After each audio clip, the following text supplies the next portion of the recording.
പട്ടാപ്പകൽ തിരുവനന്തപുരത്ത് വഞ്ചിയൂരിൽ യുവാവിനെ വെട്ടിക്കൊന്നു. സ്ഥലത്ത് പോലീസ് ഡോഗ് സ്ക്വാഡ് പരിശോധന നടത്തുന്നു. അയൽവാസിയായ പ്രദീപാണ് യുവാവിനെ കൊലപ്പെടുത്തിയത്. കൊലപാതകത്തിൽ ഒന്നിലധികം പേർക്ക് പങ്ക്. അതേസമയം പ്രദീപും സംഘവും സഞ്ചരിച്ച വാഹനം കണ്ടെത്തി. പുലയനാർകോട്ട ഭാഗത്ത് നിന്നാണ് വാഹനം കണ്ടെത്തിയത്. ആശുപത്രി പരിസരത്ത് നിന്ന് 3 പേർ ഓട്ടോയിൽ കയറിപ്പോകുന്നത് കണ്ടെന്നും പതിവില്ലാതെയാണ് അവരെ അവിടെ കണ്ടതെന്നും ആശ്രയ കേന്ദ്രത്തിലെ അന്തേവാസി പറഞ്ഞു. പ്രതികരണത്തിലേക്ക്. ഓട്ടോ നിന്ന് ഇറങ്ങിയിട്ട് കോമ്പൗണ്ടിന്റെ ഇതിനകത്തോട്ട് കയറി പോകുന്നുണ്ട്. ആശുപത്രി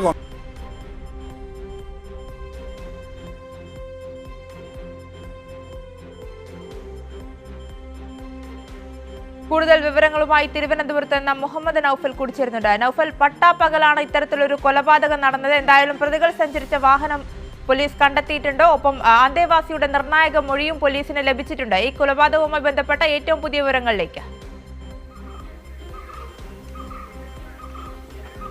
ആര്യ, അതുതന്നെയാണ് ഇന്നുണ്ടായ പട്ടാപ്പകൽ വഞ്ചിയൂരിലുണ്ടായ കൊലപാതകത്തിന്റെ നിർണായക ദൃശ്യങ്ങളാണ് നാം കാണുന്നത്. പുലയനാർകോട്ട TB ആശുപത്രിക്ക് സമീപമാണ് പ്രതികൾ രക്ഷപ്പെടാൻ ഉപയോഗിച്ച അല്ലെങ്കിൽ പ്രതികൾ വന്ന വാഹനം കണ്ടുകെട്ടിയത്. നമുക്കറിയാം, വൈകുന്നേരം 2 മണിയോടുകൂടിയാണ് ഈ കൊലപാതകം. അതായത് കൊല്ലപ്പെട്ട വിശാഖും പ്രദീപും തമ്മിൽ 6 മാസം മുമ്പ് ഇത്തരത്തിലുള്ളൊരു പ്രശ്നം നിലനിൽക്കുന്നു. അതിന്റെ പകയായിട്ടാണ് ഇന്ന് വഴിയിൽ കാത്തിരുന്ന് നിഷ്ഠൂരമായി വെട്ടിക്കൊലപ്പെടുത്തുന്ന ഒരു സ്ഥിതി ഉണ്ടായത്. അപ്പോൾ തന്നെ പോലീസ് CCTV കേന്ദ്രീകരിച്ച് നമുക്ക് ഈ കാണുന്ന വാഹനം, അതായത് KL 27H9286 എന്ന വാഹനമാണ് എന്ന് പോലീസ് തിരിച്ചറിയുകയും അതിന്റെ പേരിലുള്ള അന്വേഷണം അപ്പോൾ തന്നെ ആരംഭിക്കുകയുമായിരുന്നു.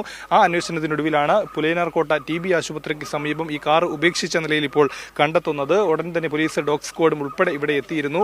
ഡോഗ് സ്ക്വാഡ് നായ ഇവിടെ നിന്ന് മണം പിടിച്ച് എത്തിയ തൊട്ടപ്പുറത്തുള്ള ഒരു ആശ്രയ കേന്ദ്രത്തിലേക്കാണ്. അവിടെയുള്ള അന്തേവാസികളിൽ ഒരാൾ പറഞ്ഞതും അവിടുത്തെ ഉത്തരവാദിത്തപ്പെട്ട ഒരാൾ പറഞ്ഞത് പതിവില്ലാതെ ഈ സ്ഥലത്ത് 3-4 പേരെ ഇന്ന് കണ്ടു. അത് ഇവിടെ നിന്ന് ആട്ടോയിൽ ഇവിടെ നിന്ന് കടന്നു പോകുന്നതാണ്. നേരത്തെ ദൃശ്യങ്ങളിൽ ആ പ്രതികരണത്തിലൂടെ നാം കേട്ടതുപോലെ ഓട്ടോയിൽ ഇവിടെ നിന്ന് കടന്നു കളയുകയായിരുന്നു. മാത്രമല്ല, ഈ നായ ഈ പരിസരത്ത് നിന്ന് ഇതുവഴിയാണ് നേരെ അങ്ങോട്ടേക്ക് എത്തിയത്. അപ്പോൾ അതിലും പോലീസ് ദുരൂഹത സംശയിക്കുന്നുണ്ട്. മാത്രമല്ല, ഈ പറയുന്ന ഇതിനകത്ത് കാറിനകത്ത് മദ്യക്കുപ്പിയും 3 വാളുകളും വെടിവാളുകൾ 3 വാളുകളും മദ്യക്കുപ്പിയും നമുക്ക് ദൃശ്യങ്ങളിൽ ഇപ്പോൾ അത് കാണാം. ഒരു മദ്യക്കുപ്പിയും 3 വെടിവാളുകളും കണ്ടെത്തിയിട്ടുണ്ട്. ഈ മദ്യലഹരിയിലാണ് പ്രതികൾ ഇക്കാര്യം നേരത്തെ കൊലപാതകത്തിലേക്ക് പോയത് എന്നും ഒരു ദുരൂഹത നിലനിൽക്കുന്നുണ്ട്. മാത്രമല്ല, ഈ കാർ വള്ളക്കടവ് സ്വദേശിയായിട്ടുള്ള ഒരാളുടെ വാഹനമാണ്. ഇതിൽ നിന്ന് അദ്ദേഹത്തിന്റെ ഡ്രൈവിംഗ് ലൈസൻസ് ഉൾപ്പെടെ ഈ കാറിന്റെ ഉടമസ്ഥന്റെ ഡ്രൈവിംഗ് ലൈസൻസ് ഉൾപ്പെടെ പോലീസിന് കിട്ടിയിരുന്നു. അപ്പോൾ ഈ കാർ എങ്ങനെ ഈ പ്രതികളുടെ കയ്യിൽ വന്നു, അല്ലെങ്കിൽ ഈ പറയുന്ന വണ്ടിയുടെ ഉടമസ്ഥനും ഇതിൽ കൂടെ ഉണ്ടായിരുന്നോ എന്നുള്ള കാര്യങ്ങൾ കൂടി ഇനി പരിശോധിക്കേണ്ടതുണ്ട്. എന്തായാലും ഇപ്പോൾ ഫിംഗർ പ്രിന്റ് അടക്കമുള്ളവർ അതിന്റെ പരിശോധനകളാണ് നമുക്ക് ദൃശ്യങ്ങളിൽ കാണുന്നത്. ഫിംഗർ പ്രിന്റ് വിരലടയാള വിദഗ്ധർ ഇവിടെ എത്തി പരിശോധന നടത്തുന്നുണ്ട്.